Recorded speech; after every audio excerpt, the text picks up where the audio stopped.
রুমার সঙ্গে চ্যানেলে সবাইকে স্বাগত। আজকে ভাবলাম একটা স্ন্যাক্স কিছু আইটেম নিয়ে আসি। সন্ধ্যেবেলায় যখন কিছু একটু নোনতা খেতে ইচ্ছে করে বা বাচ্চারা বায়না করে এটা বানাও ওটা বানাও, এই রান্নাটা কিন্তু চটজলদি হয়ে যাবে, বাচ্চারা খুব খুশি হবে। আর বাড়িতে সমস্ত উপকরণ আছে, চটজলদি বানানো হয়ে যাবে। চলো দেখাই কীভাবে বানাই। তার জন্য কড়াই প্রথমে জল দিয়ে দিলাম। জলটা হালকা যখন গরম হয়ে এসছে তখন তার মধ্যে কিছুটা গ্রেট করা আদা, কিছু কাঁচা পাকা লঙ্কা, যে যেরকম ঝাল খান সেরকম, আর কিছু মটরশুঁটি আমি সেটাকে হালকা থেতো করে নিয়েছি। তারপর সেটা আমি দিলাম। আর দিলাম তোমার কিছু কুচনো পুদিনা পাতা। এক্ষেত্রে আপনি ধনে পাতাও দিতে পারেন, আমার কাছে ধনে পাতা ছিল না, পুদিনা পাতা দিলাম। আর দিলাম 2 চামচের মতো সাদা তেল। আর নুনটা দিলাম পরিমাণ মতো। নুনটা আমি একবারই দিয়ে দিয়েছি পরিমাণ মতো, যতটা লাগবে সেই হিসাব করে। এবার দিয়ে দিলাম 1 বাটির মতো সুজি।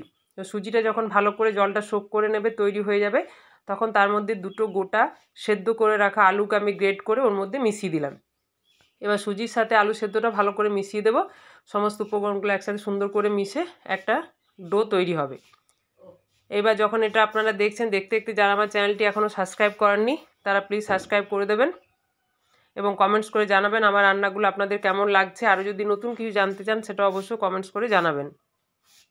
এবার এটাকে আমি বাইরে বের করে নিলাম কড়াই থেকে। হালকা যখন ঠান্ডা হয়ে এসছে তখন উপর থেকে একটু আমি ময়দা হাত করে ছড়িয়ে দিলাম এবং তারপর এটাকে ভালো করে আমি মেখে নিলাম।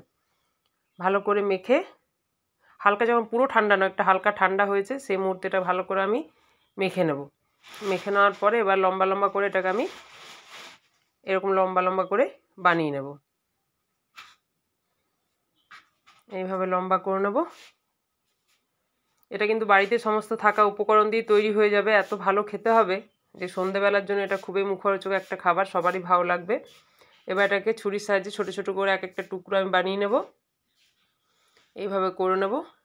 এবার এটাকে হাতের সাহায্যে আমি গোল গোল শেপ দিয়ে দেবো, ছোট্ট ছোট্ট গোল গোল শেপ। এটা ছোট্ট ছোট্ট গোল গোল, আর যখন এটা তেলে ফ্রাই করা হবে এত সুন্দর মুচমুচে আর ফোলা ফোলা জিনিসটা হবে, দেখতেও খুব সুন্দর আর খেতেও খুব ভালো হবে। একদিন সবাই বাড়িতে বানিয়েও দেখবে, খুবই ভালো লাগবে। সন্ধ্যাবেলায় তো খুবই ভালো লাগবে, চটজলদি এটা তৈরিও হয়ে যাবে।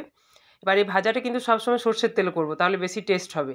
সর্ষের তেল দিয়ে দেখো ছোট্ট ছোট্ট বলের মতো কি ভালো লাগছে। এভাবে সুন্দর করে আস্তে আস্তে ভেজে আমি তুলে রাখবো।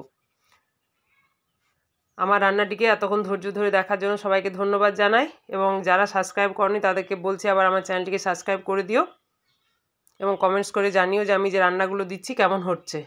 সবাই ভালো থেকো।